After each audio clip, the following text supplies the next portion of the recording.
আমি জুনায়েদ আল হাবিব এখান থেকে বয়ান করে করে যখনই আমি মাহফিল শেষ করে বাড়িতে চলে যাব, এই মাহফিল থেকে বাড়িতে যাইয়া সবাই হিদায়াত নামক দৌলত পাওয়া যাবে এমনটা নয়, সবাই নামাজি হয়ে যাবে এমনটা নয়, সবাই রোজাদার হয়ে যাবে এমনটা নয়, সবাই নেক আমল করনেওয়ালা হয়ে যাবে, সবাই আল্লাহওয়ালা হয়ে যাবে। এ বান্দা এমনটা নয়, তবে কিছু কিছু মানুষ আগে নামাজ পড়তো না, এখন নামাজের দিকে একটু দৌড়ায়া যাবে। আগে কিছু মানুষ রোজার দিকে অগ্রগামী হয়ে যাইতো না, বয়ান শুনিয়া বান্দা রোজার দিকে আগাইয়া যাবে। এর কারণ কি জানো? এই বান্দার অন্তরের মধ্যে আল্লাহ তাকওয়া নামক মেডিসিনটা ঢুকায়া দিলেন।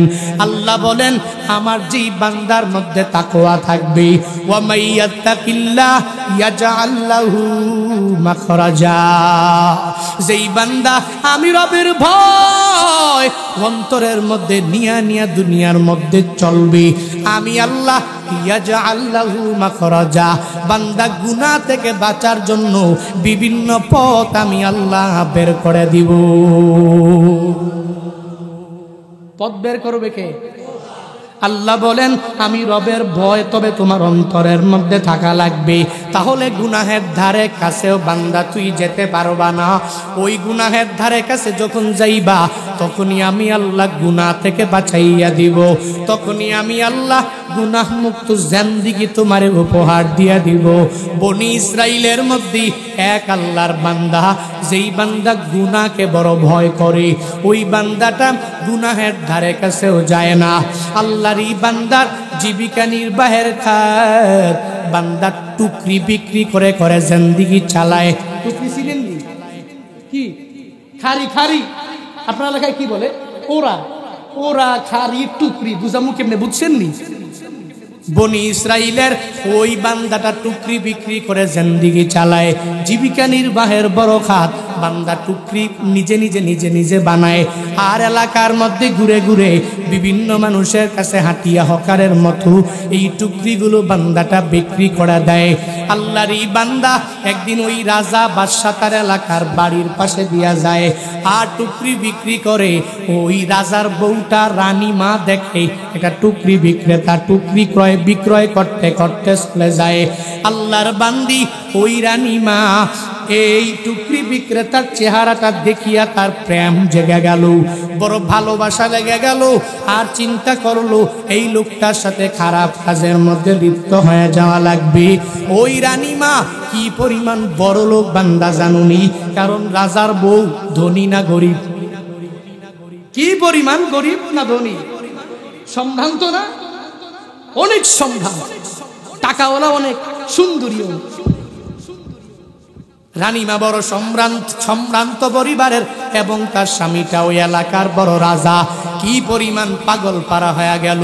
ওই টুকরি বিক্রেতা বেচারা অনেক বড় সুন্দর একটা লোক, তাকে দেখিয়া রানীমার অন্তরের মধ্যে প্রেম জেগে গেল। ওই রানীমার খাদেমার অভাব নাই, খাদেমারে ডাক দেয়, হ্যাঁ খাদেমা, ওই টুকরি বিক্রেতার কাছে যাও, তাকে যা বলো আমার রানীমা তোমায় ডেকেছে, টুকরি ক্রয় করবে তোমার কাছ থেকে। দৌড়াইয়া খাদেমা চলে গেল, ওই টুকরি বিক্রেতাকে ডাকিয়া ডাকিয়া আনলো। ডাকিয়া আনিয়া এবার যখন রানীমার সামনে দাঁড় করাইয়া দিল, ওই রানীমা বলে, আমি তোমাকে মূলত টুকরি ক্রয় করার জন্য ডাকি নাই, বরং তোমার সাথে খারাপ কাজের জন্য আমি লিপ্ত হয়ে যাব। কারণ তুমি বড় সুন্দর, এরকম সুন্দর পুরুষ আমার প্রয়োজন, তোমার সাথে প্রেম নিবেদনে আমি লিপ্ত হয়ে যাব, ভালোবাসায় জড়াইয়া যাব, বড় এক জিনার মধ্যে আমি লিপ্ত হয়ে যাব। কিন্তু টুকরি বিক্রেতা যদিও গরিব, তার অন্তরে একজনের ভয়, চিল্লায়া বলো তার না। আল্লাহর ওই বান্দা চিন্তা ভাবনা করতে লাগলো, ওই বান্দা ওই জায়গায় চোখের পানি ফালাইয়া মাওলার দরবারে বারংবার বলে, ও দয়ার মালিক, দুনিয়াতে আমি কোনো গুনাহ করি নাই, ও আল্লাহ আমি কোনো জেনার মধ্যেও লিপ্ত হয়ে যাই নাই, এমন কোনো কবিরা গুনাহ আমি করি নাই। এই দুনিয়াতে চলার পথে তুমি আমারে কি পরিমাণ গরিব বানায়া দিলা। ও আল্লাহ, গরিব হয়ে যাওয়ার পরেও আমি কোনো গুনাহের ধারে কাছে যাই নাই। আজকে এই মহিলার সাথে খারাপ কাজের মধ্যে লিপ্ত হয়ে যাওয়া লাগবে। ওই বান্দার অন্তরের মধ্যে আল্লাহ একটা বড় বুদ্ধি জাগ্রত করে দিলেন। লোকটা বলতে লাগলো, ও রানীমা, তুমি আমারে অনুমতি দাও। যদি অনুমতি দাও আমি একটু ছাদের উপরে যাব। ছাদের উপরে যাইয়া ওখানে আমি ওযু করে তারপরে তোমার কাছে চলে আসব। অন্তরের মধ্যে এই বুদ্ধি দুনিয়ার কোনো বান্দা বান্দারে দেয় নাই, একজন দিয়েছে। চিল্লায়া বলো তার না। আল্লাহ বলেন, ওয়া মাইয়াত্তাকিল্লাহ ইয়াজআল লাহু মাখরাজা। দুনিয়াতে যেই বান্দাটা আমি রবের ভয় অন্তরের মধ্যে নিয়ে নিয়ে যেই বান্দা আগায়া যাবে, ওই বান্দা কোনো গুনাহের কাজের মধ্যে জড়াইতে পারবে না। দুনিয়ার কোনো মানুষ এই বান্দাকে প্রলোভন দেখাইয়া পাগল বানাতে পারবে না। কারণ আমি আল্লাহ এই বান্দা গুনাহ থেকে বাঁচার জন্য অনেকগুলো পথ আমি আল্লাহ বান্দার জন্য বের করে দিব। ওই বান্দার অন্তরের মধ্যে বুদ্ধি চলে আসলো, দৌড়াইয়া ছাদের উপরে চলে গেল। ছাদের উপরে যাওয়ার পরে মনে মনে ওই রানীমা চিন্তা ভাবনা করে ওযুটা কইরা নে, এরপরে তার সাথে খারাপ কাজে লিপ্ত হয়ে যাব। নিজের খাদেমারেও তার সাথে পাঠায় না, নিজেও ছাদের উপরে যায় না। আল্লাহর এই বান্দা বনি ইসরাইলের এই আল্লাহওয়ালা বান্দাটা যখন ছাদের উপরে উঠিয়া গেল, ছাদের উপরে উঠিয়া কি ওযু করবে? মূলত রবের দরবারে কান্না করার জন্য, ওই রবের দরবারে আবদার জানানোর জন্য আল্লাহকে বলে, হে মালিক, তুমি আমাকে এই গুনাহ থেকে বের করার জন্য পথ বের করে দাও। আমি এই গুনাহের মধ্যে লিপ্ত হতে চাই না। ও আল্লাহ, তুমি যদি পথ বের করে দাও তাহলে পথের দুনিয়াতে কোনো অভাব হবে না। ওই বান্দা ছাদের উপরে উঠিয়া মাওলার দরবারে যখনই কান্দে, আল্লাহ দেখে কি দেখে না? দেখে না? আল্লাহ বলেন, হে জিবরাইল, যাও যাও, আমারই বান্দা আমি রবের ভয় অন্তরের মধ্যে নিয়া নিয়া এই বান্দা কি পরিমাণ পাগল পারা হয়ে গেল। দুনিয়ার লাইনে কোনো খারাপ কাজ করার জন্য নয়, বরং ভালো কাজ করার জন্য, বান্দা গুনাহ থেকে বাঁচার জন্য। আমি রবের দরবারে ফিরে এসে বান্দা কিভাবে দেখো আরজি করে, তুমি যাও যাও, তোমার পাখার তো কোনো অভাব নেই, একটা পাখা যাইয়া ওই বিল্ডিং এর ছাদ থেকে মাটির মধ্যে তুমি বিছাইয়া দাও। আমারই বান্দা গুনাহ থেকে বাঁচিয়া যাক, আমারই বান্দা জাহান্নামী না হয়ে যাক, এই বান্দা জান্নাতি হোক। কারণ তাকওয়াবান যেই বান্দা দুনিয়ার মধ্যে হয়ে যাবে, আমি রবের ওয়াদা হলো যেই বান্দা একনিষ্ঠ দিল নিয়ে নিয়া অন্তর নিয়ে নিয়ে রবের তাকওয়া নিয়ে দুনিয়াতে চলবে, তার গুনাহ থেকে বাঁচার জন্য দুনিয়ার কেউ পথ বের করা লাগবে না, একজন বের করে দিবে। ওয়াদা করেছেন একজন, চিল্লায়া বলো তার না। আল্লাহ পথ বের করে দেয় কি দেয় না? তবে বান্দা শর্ত কি হলো বান্দা জানুনি, ওয়া মাইয়াত্তাকিল্লাহ ইয়াজআল লাহু মাখরাজা। আল্লাহ বলেন, যেই বান্দা আমি রবের ভয় অন্তরের মধ্যে নিয়ে চলবে, আমি আল্লাহ বান্দাটাকে বড় মায়া করে করে বিভিন্ন পথ আমি আল্লাহ বান্দাকে বের করে দিব। আল্লাহ তারপরে জানায়া দেয়, ওয়া ইয়ারযুকুহু মিন হাইসু লা ইয়াহতাসিব। যেই বান্দাটা আমি রবের ভয় অন্তরের মধ্যে নিয়ে নিয়ে দুনিয়ার মধ্যে চলবে, ওই বান্দা দুনিয়াতে রবের ভয়ে নিয়ে যে চলে, ও বান্দা কি সুদি লেনদেন করতে পারেনি? ওয়ারযুকুহু মিন হাইসু লা ইয়াহতাসিব। আল্লাহ বলেন, যেই বান্দা রবের ভয় অন্তরের মধ্যে নিয়ে চলবে, আমি রব এক নম্বরে তো বান্দার গুনাহ থেকে বাঁচার জন্য বিভিন্ন পথ বের করে দিলাম। দুই নম্বরে আমি রব যেই বান্দা দুনিয়ার মধ্যে আমি আল্লাহকে ভয় করে করে চললো, ওয়ারযুকুহু মিন হাইসু লা ইয়াহতাসিব। এই বান্দা কি আমি আল্লাহ মায়া করে করে দয়া করিয়া করিয়া এই বান্দার পুরো জিন্দেগিতে বান্দা সুদি লেনদেন করে নাই, এই বান্দা দুনিয়াতে ঘুষ খায় নাই, এই বান্দা দুর্নীতি করে নাই, দুর্নীতিবাজদের লিস্টের মধ্যে নামটা উঠায় নাই, বরং মাওলার ভয় অন্তরের মধ্যে নিয়া বান্দা চলার কারণে দুনিয়াতে অনেক বড় দ্বন্দ্বউলতলা বান্দা হতে পারবে না। আল্লাহ বলেন সেই বান্দা রবের ভয় নিয়ে দুনিয়াতে চলবে, ওই বান্দা জুলুম করে করে নির্যাতন করে করে ধনী হওয়া লাগবে না। আমি রবের কুদরতি খাজানার মধ্যে কোনো কমতি নেই। যেই রব আমি রবের ভয় নিয়ে যেই বান্দাটা নিয়ে চলবে, আমি আল্লাহ বান্দাকে এমন রিজিক দিয়া দিব, ওই বান্দা এই রিজিকটা পাইয়া বান্দা বলবে রিজিক কোত্থেকে আসে, আমি তো জুলুম করি নাই, আমি নির্যাতন করি নাই, আমি সুদি লেনদেন করি নাই, আমি ঘুষ খাই নাই, কোনো অন্যায় অপরাধের মধ্যেও লিপ্ত হয়ে যাই নাই, আমি চুরিও করি না, আমি ডাকাতিও করি না। এর উপরে আল্লাহ কি মায়া করে ধনী বানায়া দেয়। কত বান্দা দেখবেন আল্লাহর এই বান্দা হঠাৎ করে ধনী হয়ে গেল, সুদ লেনদেন করে না, ঘুষ না খাইয়া আল্লাহ বড় ধনী বান্দারে বানায়া দিল। কেমনে জাননি? বলে ওই বান্দার অন্তরে ভয় আছে কার? আর ওই বান্দাদের জন্য, ওই বান্দাদের ব্যাপারে আমার মাওলা পূর্ণাঙ্গভাবে ওয়াদাবদ্ধ হয়ে গেল, রে বান্দা তুই যদি আমি রবের ভয় অন্তরের মধ্যে নিয়ে চলে যাও, তুই যদি রবের ভয় নিয়ে সামনে যদি আগায় যাও, আমি আল্লাহ তোকে এমন রিজিক দিয়া দিব বান্দা তুই রিজিক নিয়া গণনা করেও হিসাব করতে পারবি না। আল্লাহর খাজানায় কমতি নাই, আল্লাহ বান্দাকে জানায় দেয়। তবে বান্দা শর্ত হলো একটা, লাগবে তাকওয়া। শর্ত হলো একটা, ইত্তাকুল্লাহ হাক্কা তুকাতি। শর্ত হলো একটা, ইত্তাকুল্লাহ, আমি রবের ভয় তুমি অন্তরের মধ্যে ঢুকাও। আল্লাহ কালামুল্লাহ শরীফে এজন্যই তো বান্দা বান্দিরে জানায় দেয়, হে আমার বান্দা বান্দির দলেরা, ওই জান্নাত পাওয়ার জন্য, জাহান্নামের আযাব থেকে নিজেকে বাঁচাইবার জন্য, ইয়া আইয়ুহাল্লাযীনা আমানুত্তাকুল্লাহ, হে ঈমানওয়ালারা আল্লাহকে ভয় করো।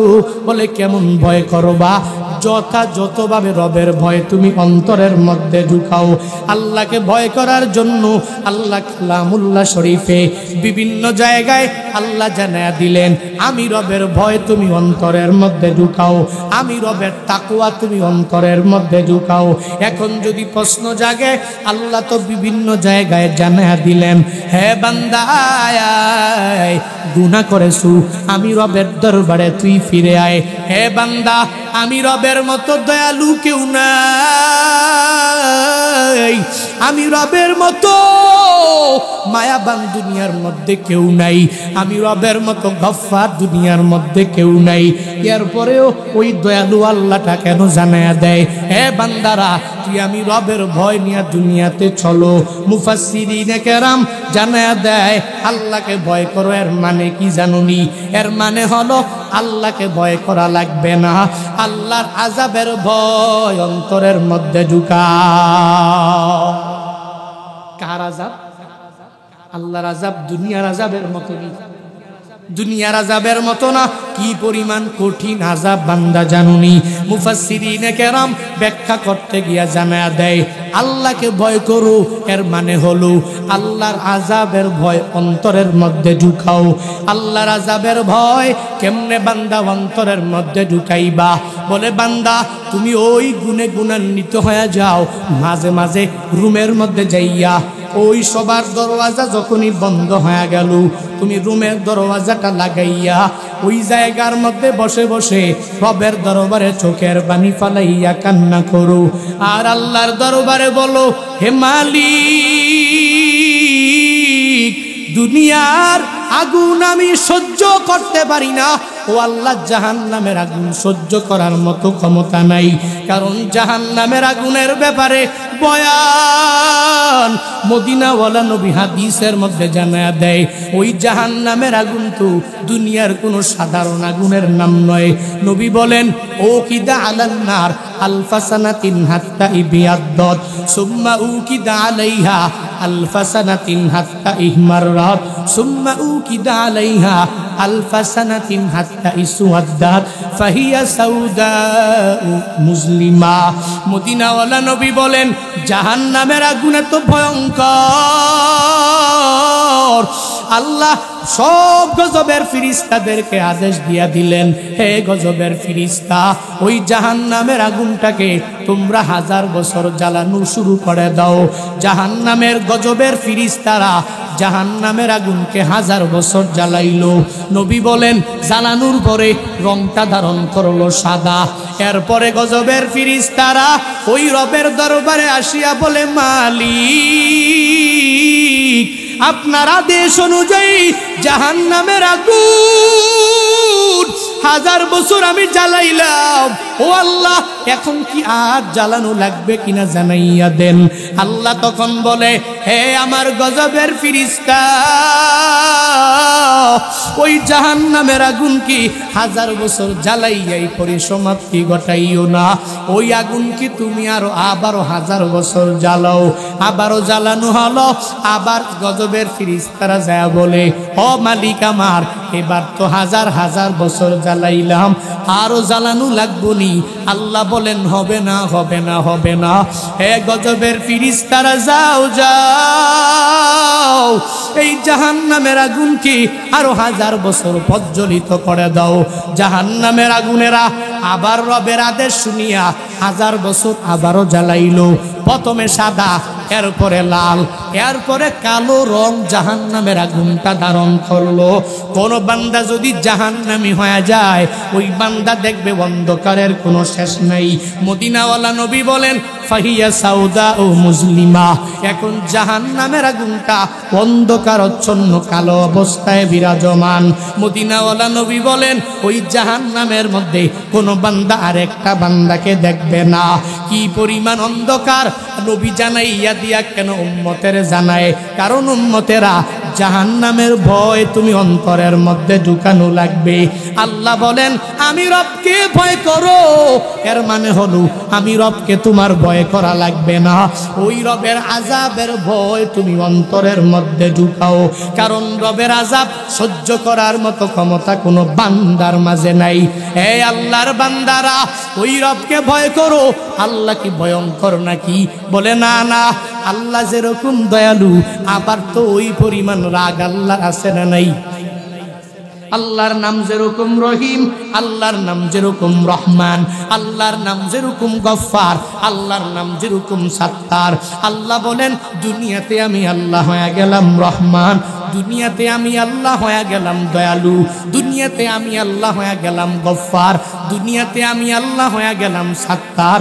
কিন্তু হাসরের ময়দানে আমার একটা গুণবাচক নাম তোরা খুঁজে পাবি না। ওই সময় আমি আল্লাহর নাম হবে কহার। ওই সময় আমি আল্লাহর নাম বান্দা তুই দয়ালু বলে খুঁজে পাবি না। আমি আল্লাহর নাম ওই সময় তুই রহমান বলে বলে খুঁজে পাবি না। ওই সময় আমি আল্লাহর নাম তুই আমি আল্লাহকে সাত্তার বলেও খুঁজে পাবি না। ওই সময়ে আমি আল্লাহ মহারাগে রাগান্বিত হয়ে যাব। দুনিয়াতে মেম্বার যারা, মাতবর যারা, চেয়ারম্যান যারা, এদের যেরকম দয়া আছে আবার রাগও আছে না নাই? দয়ালু কার জন্য? বলে সমাজের মধ্যে যেই বান্দা নামাজে যায়, সমাজের মধ্যে যেই বান্দা ভালো মানুষ, চুরি করে না, ডাকাতি করে না, দুর্নীতি করে না, সন্ত্রাসগিরি করে না, ওই বান্দার জন্য মেম্বারটা দয়ালু হয়ে যায়। এলাকায় ভালো যে মেম্বার তারে ভালোবাসবে, তার জন্য দয়া করবে। কিন্তু যদি সর্বাবস্থায় এই বান্দা দয়া নিয়ে নিয়ে আগায় যায়, কোনো রাগ নাই, তাহলে সমাজ থেকে সুদ দূরীভূত করা যাবে? যাবে? মেম্বারের শুধু দয়া আছে, রাগ নাই, শুধু দয়া করে, যাকে তাকে মাফ করে দেয়, তাহলে সুর বাড়বে না কমবে? বলেন না কেন? ডাকাত বাড়বে না কমবে? অন্যায় করনেওয়ালা ব্যক্তি বাড়বে না কমবে? অপরাধ করনেওয়ালা ব্যক্তি বাড়বে না কমবে? কি বুঝলেন? বাড়বে কেন? কারণ তার দয়া আছে কি নাই? দুনিয়াতে মেম্বারের বেলা এরকম হয়ে গেল, দুনিয়াতে মেম্বারেরা রাগও লাগবে, দয়াও লাগবে, এই দুইটা গুণে গুণান্বিত হয়ে যাওয়া লাগবে। দয়াটা এক আল্লাহর বান্দাদের জন্য প্রয়োগ করবে, রাগটা আরেকটা বান্দাদের জন্য প্রয়োগ করবে। যখন কেউ চুরি করবে তার বিচার করতে গিয়া মেম্বার রাগান্বিত হয়ে যাবে, কেউ যখন ডাকাতি করবে মেম্বার তার বিচার করতে গিয়া ক্রোধান্বিত হয়ে যাবে। যেই বান্দা চুরিও করে না, ডাকাতিও করে না, এলাকায় অনেক ভালো, ওই বান্দার জন্য দয়ালু হয়ে যাবে। তাহলেই সমাজের মধ্যে ইনসাফ কায়েম হয়ে যাবে। সমাজের মধ্যে মেম্বার, চেয়ারম্যান, মেম্বার অফ পার্লামেন্টেরা, বড় বড় মাতবরেরা সমাজের মধ্যে আদালত কায়েম করতে পারবে। দুনিয়ার মেম্বারেরা এই দুই গুণ ছাড়া যদি না পারে, দুনিয়ার চেয়ারম্যানেরা এই দুই গুণে গুণান্বিত হওয়া ছাড়া যদি না পারে, দুনিয়ার মেম্বার অফ পার্লামেন্টেরা সাধারণ একটা উপজেলার বড় নেতা হইয়া এই দুই গুণে গুণান্বিত হওয়া ছাড়া যদি না পারে, দুনিয়ার মন্ত্রী সাহেব এই দুই গুণে গুণান্বিত হওয়া ছাড়া যদি দুনিয়াতে আদালত কায়েম করতে না পারে, দুনিয়ার মেম্বারের মেম্বার একজন আছেন না নাই? দুনিয়ার চেয়ারম্যানের চেয়ারম্যান আমার মালিক, দুনিয়ার মেম্বার অফ পার্লামেন্টের এমপি হলো আমার দয়ার মালিক, দুনিয়ার মন্ত্রীর বড় মন্ত্রী হলো আমার আল্লাহ, দুনিয়ার ধনীর বড় ধনী হলো আমার আল্লাহ, দুনিয়ার মাতবরের বড় মাতবর হলো আমার আল্লাহ। দুনিয়াতে মেম্বারেরা এত ছোট জায়গা শাসন করার পরে যদি দুইটা গুণ ছাড়া না হয়, আমার রবের কেন দুইটা গুণ থাকবে না রে বান্দা? আল্লাহ যেরকম দয়ালু আবার মহারাগে রাগান্বিত। আল্লাহ বলেন আমি রবকে ভয় করো, এর মানে হলো রে বান্দা আমি রবের ভয় অন্তরের মধ্যে নিয়ে তুই কেন চলা লাগবে? বলে আমি রবের দুইটা গুণ, এক নম্বরে দয়া, দুই নম্বরে আমি আল্লাহ বড় রাগান্বিত। তবে দয়ালু কার জন্য? যেই বান্দা দুনিয়াতে নামাজ পড়বে, যেই বান্দা দুনিয়াতে রোজা রাখবে, যেই বান্দা দুনিয়াতে নেক আমল করবে, যেই বান্দা দুনিয়াতে আমলের লাইনে অগ্রগামী হয়ে যাবে, ওই বান্দার জন্য আমি আল্লাহ দুনিয়াতে দয়ালু হয়ে যাব। আর যেই বান্দা দুনিয়াতে ফেরাউনের মতো হয়ে যাবে, হামানের মতো হয়ে যাবে, দুনিয়াতে যেই বান্দাটা কারুনের মতো হয়ে যাবে, দুনিয়াতে যেই বান্দা আবু জাহাল, উতবা, সাইবা, মুগিরার মতো হয়ে যাবে, দুনিয়াতে যেই বান্দা বড় বড় যারা ক্ষমতা দেখাইয়া দুনিয়াতে আল্লাহরে মানে নাই তার মতো যারা হয়ে যাবে, আল্লাহ তার জন্য দয়ালু না। আল্লাহ বলেন ওই সময়ে ওই ফেরাউনের জন্য আমি আল্লাহ তো ক্রুটটা পূর্ণাঙ্গ ছেড়ে দিলাম, হামানের জন্য তখনই আমি ক্রুটটা তার জন্য প্রয়োগ করলাম, আমি আল্লাহ কারুনের জন্য আমি আল্লাহর রাগটাকে প্রয়োগ করলাম, আবু জাহালের জন্য আমি আল্লাহর গজবটাকে আমি প্রয়োগ করলাম, ওই বাদশা সাদ্দাদের বেলায়ও আমি একই পরিমাণ করলাম। আবার তাকায়া দেখ, আলম তার কাইফা ফাআলা রাব্বুকা বিআসহাবিল ফিল আলম ইয়াজআল কাইদাহুম ফি তাদলিল ওয়া আরসালা আলাইহিম তায়রান আবাবিল তারমিহিম বিহিজারাতিন মিন সিজিল ফাজআলাহুম কাআসফিম মাকুল। আছে না নাই? সূরাতু ফিলের মধ্যেও আল্লাহ জানায়া দিলেন, হে নবী আমার, আলাম তারা বিমানা আয় আলাম তালাম, হে নবী আপনি জানেন না? ও নবী গো, মক্কার কাফেরেরা কি জানে না? ও নবী আমার, মক্কার বেঈমানেরাও কি জানে না? এরা কি দেখে নাই আসহাবুল ফিল যারা, হস্তি বাহিনী যারা বাইতুল্লাহকে ধ্বংস করে দেওয়ার জন্য হাতি নিয়ে যখন আগায়া গেল, হাতি নিয়ে আগায়া যায় আসহাবুল ফিলের বড় বড় বাদশারা, বাদশা আবরাহা যখনই আগায়া গেল, দুনিয়ার কেউ এদেরকে বাধা দেয় নাই। দুনিয়ার আব্দুল মুত্তালিব তো বড় সরদার হয়ে গেল, আব্দুল মুত্তালিবের ডাইকা নিল আর যায় বলে, হে আব্দুল মুত্তালিব তোমার আল্লাহর ঘর বাইতুল্লাহ আমাদের কাছে সুপর্দ করে দাও, যুদ্ধে তোমরা জড়াবা না। আব্দুল মুত্তালিব বলে, এই বাইতুল্লাহ আল্লাহর ঘর, আমি আব্দুল মুত্তালিব হলাম শুধুমাত্র উটের মালিক, তুমি আমার উটগুলো ফিরাইয়া দাও, বাইতুল্লাহ তুমি ধ্বংস করে দাও। অসুবিধা নাই, কারণ এই বাইতুল্লাহকে হেফাজতের দায়িত্ব দুনিয়ার কেউ নেয় নাই, একজন নিয়েছে, চিল্লায়া বলো তার না।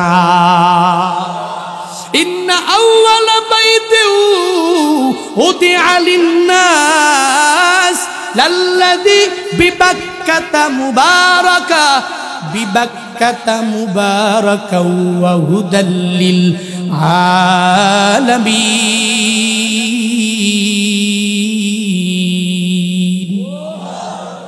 আল্লাহ বলেন, প্রথম ঘর আমি আল্লাহ বড় মায়া করে বানাইলাম, দুনিয়ার কেউ এই বাইতুল্লাহকে ধ্বংস করতে পারবে না। আবাবিল ঝাঁকি ঝাঁকি ঝাঁকি ঝাঁকি পাখি পাঠাইয়া আল্লাহ ছোট ছোট পাথরের মাধ্যমে, কঙ্করের মাধ্যমে, কয়লার মতো ছোট ছোট ছোট ছোট বস্তুর মাধ্যমে দুনিয়া থেকে বিদায় করে দিলেন। আল্লাহ বলেন, ওই সময় আমি আল্লাহ দয়ালু না, ওই সময় বান্দাদের জন্য আমি আল্লাহ ক্রোধটাকে বান্দার উপরে ছেড়ে দিলাম, আমি আল্লাহর রাগ এই বান্দার উপরে ছেড়ে দিলাম, আমি আল্লাহর গজব এই বান্দাদের উপর পতিত করলাম। ওই সময় আল্লাহ বলেন, হে গোলাম তুই ওই সময় আমার দয়ালু পাবি না, হে গোলাম তুই ওই সময় দেখবি আমি আল্লাহর রাগের কোনো অভাব নাই, তবে দয়ালু কার জন্য? ইল্লা মান তাবা ওয়া আমানা ওয়া আমিলা আমালান সলিহা ফাউলাইকা ইউবাদদিলুল্লাহু সাইয়্যাতিহিম হাসানাত ওয়া কানাল্লাহু গফুরুর রহিমা। আল্লাহ শিখাইলেন, শুধু রবের দরবারে বান্দা তুমি দুনিয়া চাইলেই হবে না, দুনিয়া চাইলে আখিরাতের লাইনের জান্নাতটা বান্দা তুই হারায়া। আর যদি আমি রবের দরবারে দুনিয়াও চাও, আখিরাতকেও বান্দা তুমি প্রায়োরিটি দিয়া চাও, জাহান্নামের চিন্তা যদি অন্তরের মধ্যে বান্দা তুমি ঢুকাইয়া রবের কাছে বলো, ও মালিক আমার, শুধু দুনিয়াতে ধন দৌলত পাইলেই হবে না, আখিরাতের লাইনেও জান্নাতের অধিপতি হওয়া লাগবে। ও মালিক, শুধু দুনিয়া পাইলেই হবে না, আখিরাতেও জাহান্নাম থেকে আমার বাঁচা লাগবে। আল্লাহ বলেন, তোরে ওই সময় আমি আল্লাহ দুনিয়াও দিয়া দিব, আখিরাতের লাইনে আবার তোরে আমি জান্নাতের অধিপতি বানায়া দিব। তবে কোন বান্দা ওই রবের দরবারে দুনিয়া চায়, আখিরাতও চায়, জাহান্নামের আযাব থেকে কোন বান্দাটা মুক্তি চায় জানুনি? বলে, যেই বান্দার অন্তরের মধ্যে একজনের ভয় আছে, চিল্লায়া বলো তার নাম। আল্লাহর ভয় নিয়া নিয়া যেই বান্দা দুনিয়ার মধ্যে আগায়া যায়, ওই বান্দা রবের দরবারে দুনিয়াও চায়, আখিরাতও চায়। আবার জাহান্নামের আযাবের ভয় বান্দার অন্তরের মধ্যে কমতি নেই, কারণ এই বান্দাটা দুনিয়া পাইয়া যাওয়ার পরে এই বান্দা মনে করে দুনিয়া ফানিয়া, আখিরাত হলো বাকিয়া, দুনিয়া ধ্বংস হয়ে যাবে, আখিরাতটাই শুধু বাকি থাকবে। এই দুনিয়াতে 60 বছর 70 বছরের জিন্দেগি, হে বান্দা, শ্বাসটাকে তুমি বাহিরে ফেলছো, ওই শ্বাসটা তোমার নাক দিয়া বান্দার ভেতরে ঢুকে নাই। এরপরেই তোমাকে আর আব্দুল মান্নান কেউ বলে না, এরপরেই আব্দুল হান্নান কেউ বলে না, এরপরেই কেউ আব্দুল্লাহ বলে না, এরপরেও কেউ তোমারে আর মানুষ বলে না, এরপরে নিজের ছেলেটাও বলে লাশ, এরপরেও নিজের মেয়েটাও তোমারে জানাইয়া দিল, এই লাশটাকে বের করিয়া তুমি মাটির মধ্যে শুয়াইয়া দাও। ওই বান্দাটাই এই কথা চিন্তা ভাবনা দুনিয়ার মধ্যে করতে পারে, যেই বান্দার অন্তরের মধ্যে মালিকের ভয় পূর্ণাঙ্গ আছে। বান্দা যেখানেই যায় ওখানেই বান্দা চিন্তা ভাবনা করে, দুনিয়া শেষ না, রবের বিচারের কাঠগড়া একদিন দাঁড়াইয়া যাওয়া লাগবে। ফাইদা নুকিরা ফিন নাকুর ফাযালিকা ইয়াউমাইযি ইয়াউমুন আসির। আলাল কাফিরিনা গায়রু ইয়াসির।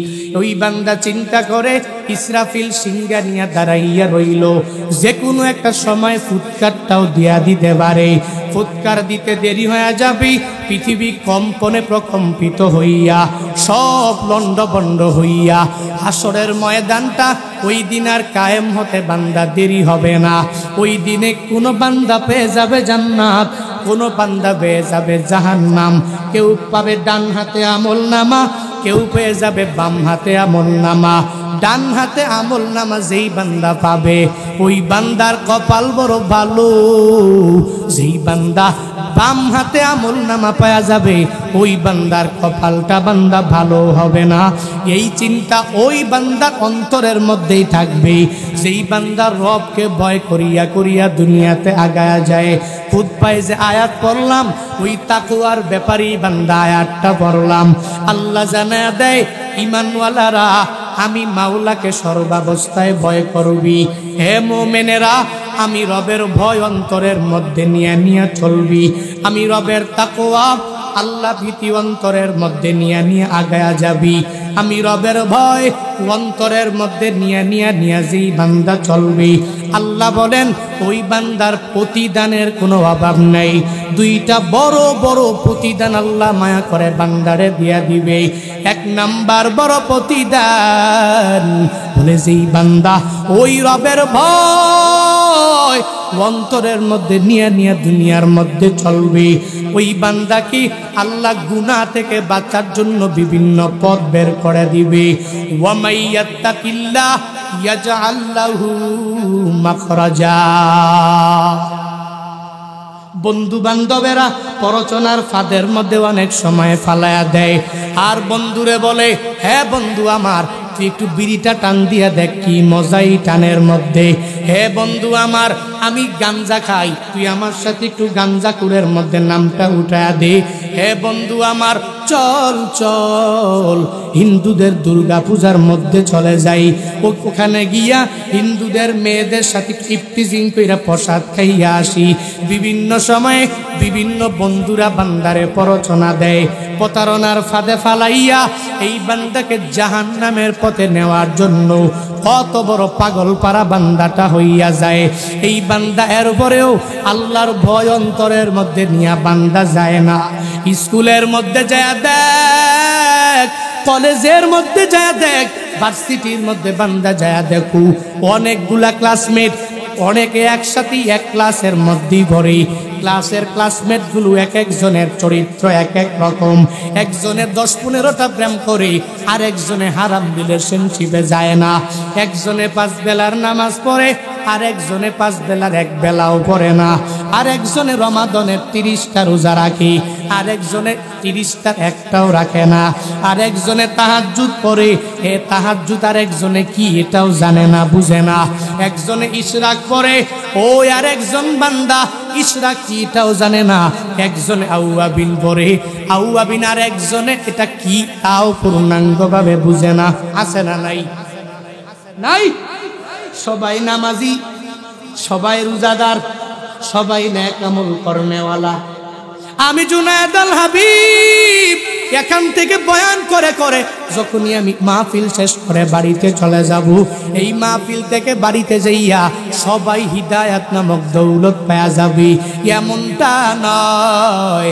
সবাই নামাজি হয়ে যাবে এমনটা নয়, সবাই রোজাদার হয়ে যাবে এমনটা নয়, সবাই নেক আমল করনেওয়ালা হয়ে যাবে, সবাই আল্লাহওয়ালা হয়ে যাবে এ বান্দা এমনটা নয়। তবে কিছু কিছু মানুষ আগে নামাজ পড়তো না, এখন নামাজের দিকে একটু দৌড়ায়া যাবে।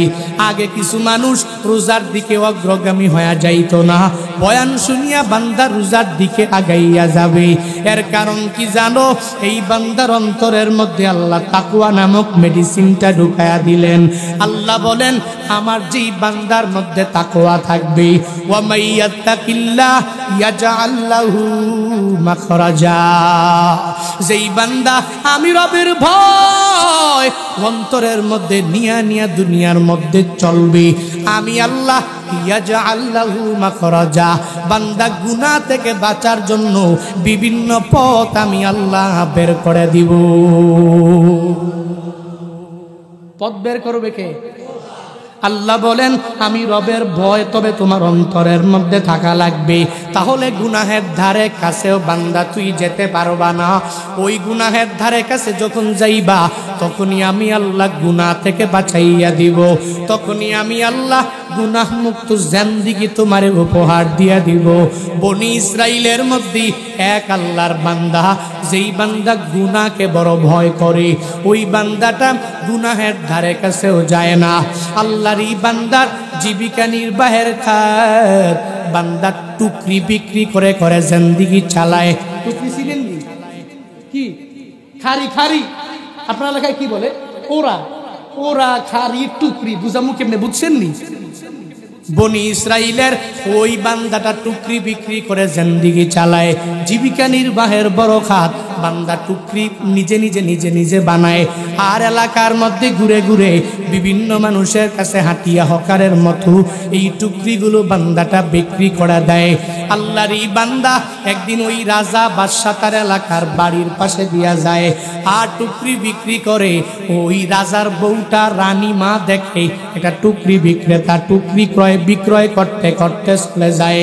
আল্লাহর বান্দি ওই রানী মা এই টুকরি বিক্রেতার চেহারাটা দেখিয়া তার প্রেম জেগে গেল, বড় ভালোবাসা লেগে গেল, আর চিন্তা করলো এই লোকটার সাথে খারাপ কাজের মধ্যে লিপ্ত হয়ে যাওয়া লাগবে। ওই রানী মা কি পরিমাণ বড় লোক বান্দা জানুনি, কারণ রাজার বউ ধনী না গরিব?